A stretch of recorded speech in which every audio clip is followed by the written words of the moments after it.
نیا سال شروع ہو گیا سن 2011 اور صداقت بھائی آغاز میں ہی یعنی کہ 30 سے 31 تاریخ کو یہ باتیں چہم گوئیاں ہو رہی تھیں کہ پیٹرول کی قیمت بڑھنے والی ہے. اور ہمارے یہاں پر اس طرح سے منسوب کیا جاتا ہے کہ جب پیٹرول اور ڈیزل کی قیمت بڑھ جاتی ہے تو تمام اشیاء جتنی بھی تصرف میں آتی ہیں, چاہے وہ خورد و نوش کی ہوں, چاہے وہ اس سے جڑی ہوئی کوئی بھی ہوں, ٹرانسپورٹیشن سے لے کر ہر چیز کی قیمت بڑھ جاتی ہے. یہ مہنگائی کا عالم ہے کہ مہنگائی جو ہے وہ روز بروز بڑھتی جا رہی ہے. اور اس میں ایک سٹیٹمنٹ آپ کی ہے, ایک سٹیٹمنٹ آپ کی ہے, اور وہ یہ سٹیٹمنٹ ہے کہ میں 2 سٹیٹمنٹس دوں گا. نمبر 1 کہ لاہور نہیں آتا, ہم لاہور آ جاتے ہیں.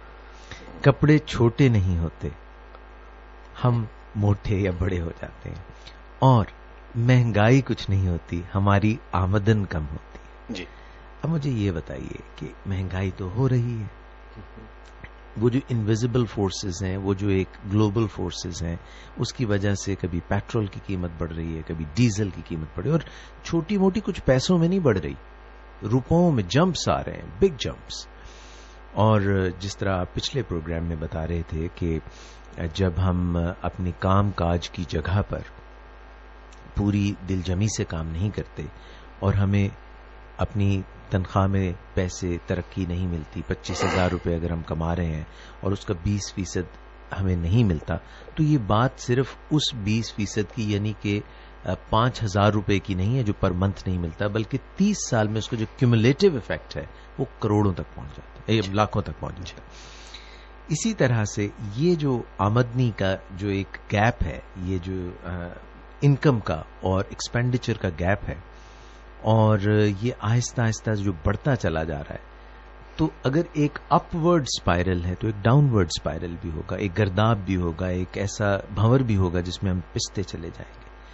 اب یہ بتائیں, آج سوالوں کا سوال یہ ہے کہ کس طرح سے جو وہ فورسز ہیں جن پر ہم کچھ بھی نہیں کر سکتے, یعنی جو مہنگائی ہے, اور ایک وہ فورسز ہے جو ہمارے اختیار میں, ہم جو روزمرہ جب اٹھتے ہیں تو ایک سوچ کے ساتھ اٹھتے ہیں, اللہ تعالیٰ نے ہاتھ پاؤں دیے ہیں, ذہن دیا ہے, اس سے ہم اپنی آمدن کیسے بڑھائیں. یہ تو آپ نے بڑی اچھی بات کی کہ سوالوں کا سوال ہے. تو سب سے پہلی بات تو یہ ہے کہ ہمارے سوچنے کے انداز 2 ہوتے ہیں. جیسے آپ نے یہ کہا کہ ہم کہتے ہیں کہ میرے کپڑے چھوٹے ہو گئے, جبکہ ہم سب جانتے ہیں کپڑے چھوٹے نہیں ہوتے. تو انسانوں نے چیزوں کو بیان کرنے کے 2 طریقے بنا رکھے ہیں. ایک جو کنوینینٹ ہوتا ہے, جس سے ہمیں بے چینی نہیں ہوتی اور ہم خواب غفلت میں سوئے رہتے ہیں, اور دوسرا وہ جو ہماری اپنی ہی طرف, اپنی ہی جانب اشارہ ہوتا ہے اور ہمیں بے چینی ہوتی ہے.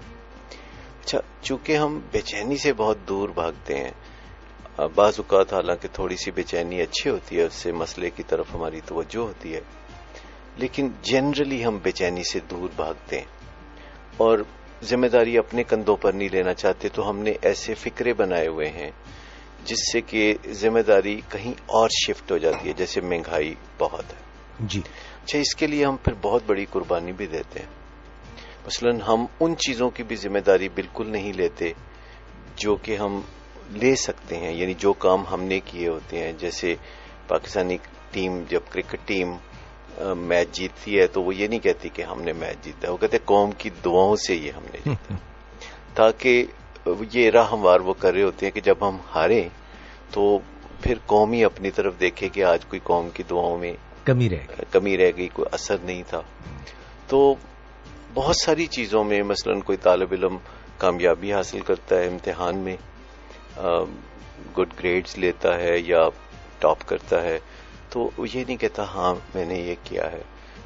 وہ ہمیشہ اس کی جو کامیابی کا جو کریڈٹ ہے وہ ماں باپ کی دعاؤں, میرے ٹیچرز کی محنت اور ادھر ادھر شفٹ کرتا ہے. اس سے گنجائش پیدا ہوتی ہے کہ جب ہم اپنی کامیابیوں کا کریڈٹ نہیں لیتے تو پھر ہم بہت جسٹیفائیڈ محسوس کرتے ہیں کہ ہم اپنی ناکامیوں کا ذمہ بھی نہ اٹھائیں.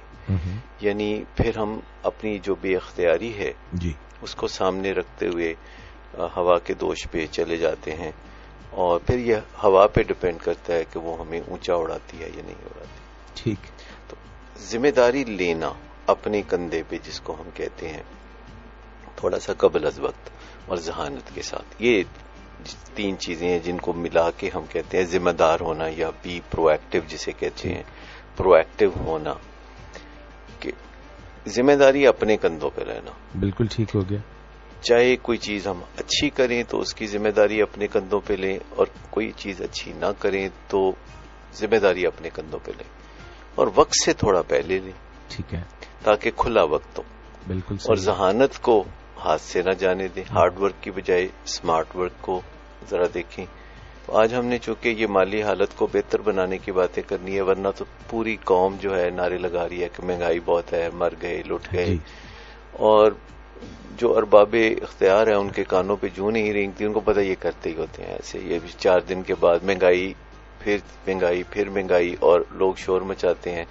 اور چند دن کے بعد بات آئی گئی ہو جاتی ہے، جی پٹرول کا بم گرا دیا، جی فلانا کر دیا، یہ جی نئے سال کا حکومت نے تحفہ دے دیا.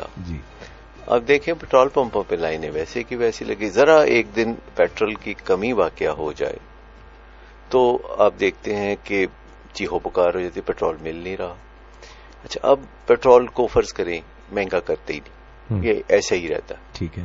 تو ہمارے ملک میں تو کوئی خاص پیٹرول نکلتا نہیں جی، یہ امپورٹ ہو کے آتا ہے جی، اور اس کی قیمت ڈالرز میں ادا کی جاتی ہے. جی. تو زر مبادلہ کی بھی ہمارے ہاں کمی ہوتی ہے. تو اگر اس کی قیمت اوپر نہ آئے باقی چیزوں کے ساتھ ساتھ، تو مجھے بتائیے کہ گورنمنٹ اس کو ڈالرز میں کنورٹ کر کو کیسے اس کی جو ہے قیمت ادا کرے گی.